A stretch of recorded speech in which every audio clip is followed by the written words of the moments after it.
Ah, ben c'est clair. Oui. Tu ne parles que du point de vue du personnage que tu crois être. Ouais. Donc, tu parles des émotions du personnage, des désirs du personnage, de l'idéal de ton personnage. Tu ne parles que de ça.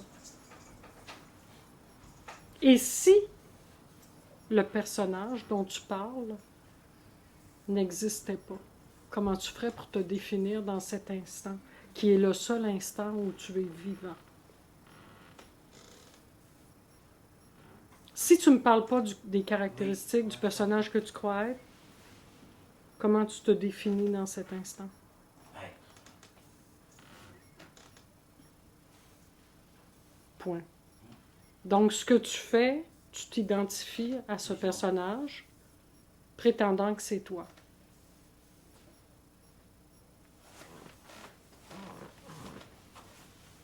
Comment en sortir? Alors, pourquoi tu le fais? C'est parce que Ouais. c'est J'y parce, crois, c'est c'est parce que sûr. tu as des émotions. Ouais. C'est parce que tu as des émotions. Comment le personnage est dense et nous donne l'impression vraiment d'être là? C'est les émotions. Le personnage est dessiné à l'intérieur, il y a une densité. C'est nos vieilles émotions. Comme tes vieilles insécurités, tes vieilles peurs, la résistance que tu peux avoir aux événements. Les gens me mettent des bâtons dans les roues. Tu t'imagines ce que tu viens de dire? Je la comprends, tu sais. Ouais. C'est big, là. On est frustré parce que la vie se passe pas comme le personnage le désire. Ouais. Betty, quand ces événements-là arrivent, est-ce que, parce que tu disais à un moment donné que c'est pas rien que ça arrive, c'est que ça arrive, on a quelque chose à comprendre pour se dégager du personnage. Mais, donc, il y a une intention de la vie. C'est l'interprétation que tu fais de l'événement. Oui. Puis cette Attends un peu, là, quand tu dis l'intention de la vie. Oui. Comme si la vie avait l'intention de donner une leçon Une leçon à un de vie. personnage qui n'existe pas. C'est vrai, ça n'a pas d'allure. Ça n'a pas d'allure. Non. Alors, tu mets en relation Oui. quelque chose que tu appelles la vie avec quelque chose que tu crois être. Oui. C'est... Avec quelque chose d'imaginaire que je crois, que je répète. Comme... Attends, ouais. C'est parce que j'avais pensé ça, mais ça m'étonnait, là. Je me dis, ben ça m'étonnait. Peut-être parce que ça peut rassurer de penser comme ça. C'est surtout épuisant. Ah. Oui, c'est épuisant. Oui, mais là, est-ce qu'il y aurait quelqu'un qui... Oui. Mais ça n'arrête pas, hein? Non, ça arrête pas. Est-ce qu'il y a moyen d'être juste tranquille, Oui. témoin de l'instant qui est là? Ça, c'est jamais suffisant. Et comment ça se fait alors qu'on disait à un moment donné que j'avais compris dans les réunions que ça se répétait? C'est ton interprétation qui se répète. C'est mon interprétation. Ben oui. Pourquoi, dans un événement, quelqu'un va arriver et interpréter « Ah, ben, c'était stressant ». Une autre personne va dire « Ben non, moi, je n'ai pas trouvé ça stressant ». Parce que c'est individuel, l'interprétation. On laisse les émotions s'installer à leur façon, sans bouger. On touche à rien. Quand une émotion arrive, là, une émotion qui nous dérange, qu'est-ce qu'on fait? On se sauve dans notre tête. On veut aller ailleurs, ou on veut trouver une solution, ou on veut combattre l'émotion. L'invitation que je fais, c'est d'accueillir cette émotion-là telle qu'elle est, de la laisser se gonfler avec l'intensité qu'elle voudra, et d'en rester conscient et de ne pas bouger. De la laisser se déployer complètement à sa façon et non pas à la tienne, va faire que l'émotion va se déraciner. Quand tu dis non pas à la tienne, c'est parce que l'émotion est comme liée à moi. que ça devient la mienne. Ben, ça devient la tienne. Alors, elle va rester là longtemps. Parce que tu vas travailler à vouloir l'enlever. Tu vas travailler à vouloir savoir pourquoi. Dans le fond, tu veux faire quoi avec? Elle te sert à quoi? Tu dis, c'est la mienne. Elle te sert à quoi?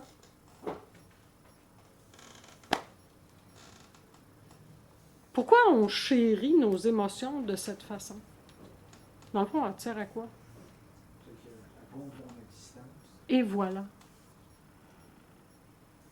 Éprouve l'existence du personnage que tu crois être. Donc, ça perpétue le rêve complètement.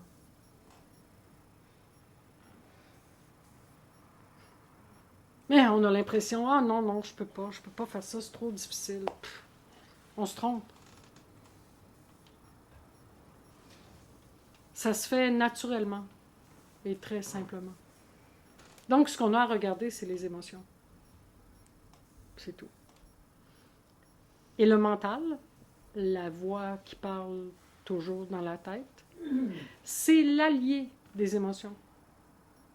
Un ne va pas sans l'autre. Il n'y a plus d'émotions emmagasinées.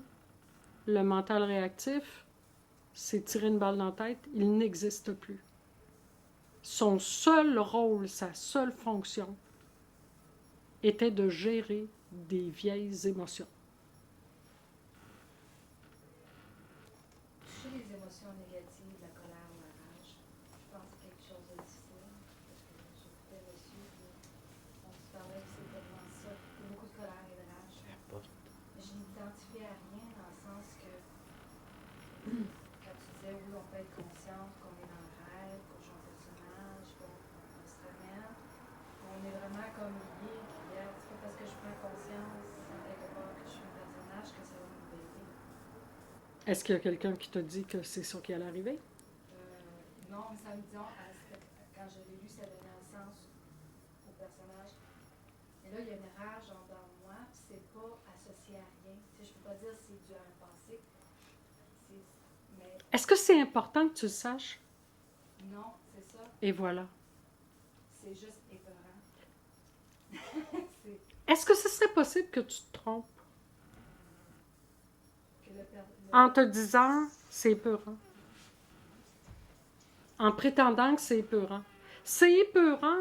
Est-ce que ça peut être épeurant dans l'instant, maintenant? Ou si c'est pas dans les scénarios que tu vas présumer avec cette situation-là, est-ce que c'est pas ça qui est épeurant?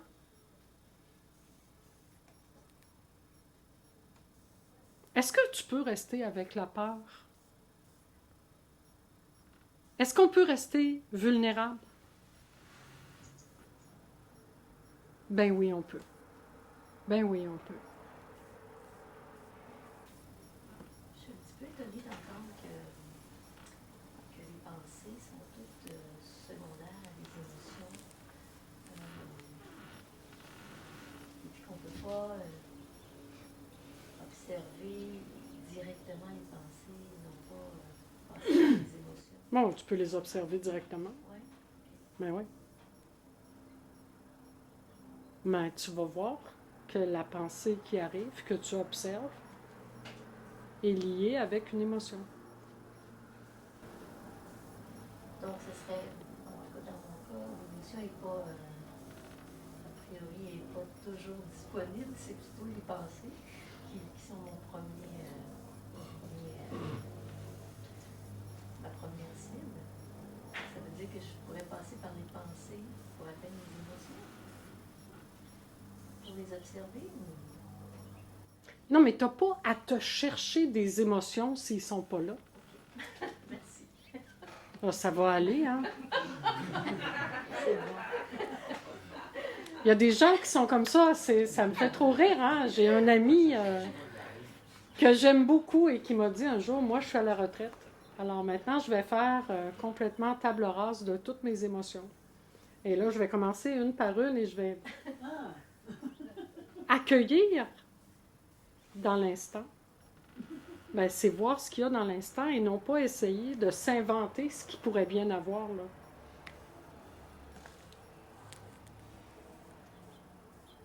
On n'est pas à la chasse à rien.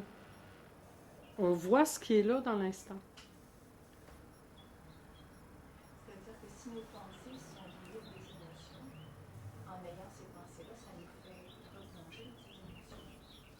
Bien, s'ils sont liés, effectivement, une émotion arrive, tu as la machine qui part comme ça. Ou la machine part, on va se rappeler un souvenir et paf, on se retrouve avec la vieille émotion qui est là. Donc, c'est intéressant de voir que les deux sont interreliés. S'il n'y a pas ni une ni l'autre, c'est trop cool. Parce que tu as une disponibilité et une fraîcheur en tant que témoin de cet instant, qui est le seul instant qui est vivant. Comment faire chasser? Comment... On ne les chasse pas. Peut-être pas les chasser, mais je veux dire... Juste être conscient. Juste être conscient. Quand une émotion arrive, comment il y a un processus qui se lance avant qu'on en ait conscience. Un processus qui va essayer de nous amener dans une zone de confort. On ne s'en rend même pas compte. Ça part. C'est un conditionnement, hein? C'est une machine, ce truc. Donc, son but, c'est d'être une espèce de principe qui va calmer les bourrasques émotionnelles. Donc, on peut très bien voir une émotion qui arrive, la machine à penser qui part, on peut voir ça instantanément. La sensation qui rentre en même temps, tout peut être vu en même temps. Et finalement, c'est juste ça qu'il y a à faire. De regarder comment on fonctionne. L'instant ne fait pas ton affaire, tu pars ailleurs. Sinon, tu vas aller où? Tu sais, c'est que tu es plus consciente de l'instant. Tu es ailleurs. Chaque fois que tu es dans les pensées, tu es identifié aux pensées, tu es identifié aux émotions, tu es ailleurs. Tu n'es pas là dans cet instant. Et ce que tu as à voir, ben, c'est que tu es ailleurs. Et non pas à te faire des nouvelles règles. C'est ça qui est fâche. Tu t'imagines, toi, être contrôlante comme ça? C'est intéressant. C'est toi le petit boss. On fait tout ça. On se parle en dedans, tu sais. Et on pense qu'on est la vraie personne puisqu'on se parle, mais on se parle. Il y en a une qui répond, après ça, il y en a une autre, après ça... Dans ton expérience avant l'éveil, quand tu voyais l'émotion, est-ce que l'émotion persistait en dépit du fait que tu prenais conscience et combien de temps ça L'émotion, c'est pas de tes affaires. Ouais. Donc, t'en mêles pas. Parce qu'à chaque fois que tu t'en mêles, tu t'identifies à elle. Ben, je m'en mêle en la regardant, mais en la voyant se déployer, je la vois à l'œuvre. Moi, mon expérience, c'est ça ne dure pas longtemps. Quand je fais un focus sur elle, qui est en train de m'envoyer n'importe où, au fond. Mais est-ce que cette expérience-là, est-ce que tout le monde vit ça comme ça? Je ne sais pas. Puis ma question, ben, toi, avant l'éveil, quand tu faisais un focus sur tes émotions, est-ce qu'il revenait de façon récurrente, même si tu regardais intensément? Je te dirais qu'il n'y a pas de règle là-dedans. Ben non, Il y a des émotions il y a une expérience. qui traînaient. Ils revenaient tout le temps. Ils revenaient tout le temps. C'était comme des petites vagues. Il y en a d'autres qui étaient grosses comme ça et qui sont parties tout d'un bloc. J'avais aucun intérêt à ces émotions-là. Je m'en foutais, mais totalement. Aucunement intéressée par leur rythme. Aucunement pas. L'indifférence totale. Pas au début, là. Parce qu'au début, tu es mal, tu te dis, oh non, non, non, je vais ouvrir et ça va vraiment m'abîmer et on a peur des émotions. Ça, c'est la réalité. Quand une grosse bourrasque arrive, on a peur. À un moment donné, ça va aller, là. Est-ce que tu peux imaginer que l'émotion n'a pas besoin de ta permission? Tu la laisses aller complètement. Si tu es en train de trouver que ça ne se règle pas assez vite, tu peux très bien voir que le personnage que tu crois être n'est pas satisfait. Tu n'es pas satisfait des résultats. Tu n'es pas satisfait de ce que tu ressens. Donc, l'insatisfaction est dans le personnage que tu crois être. Point. C'est une autre émotion en passant.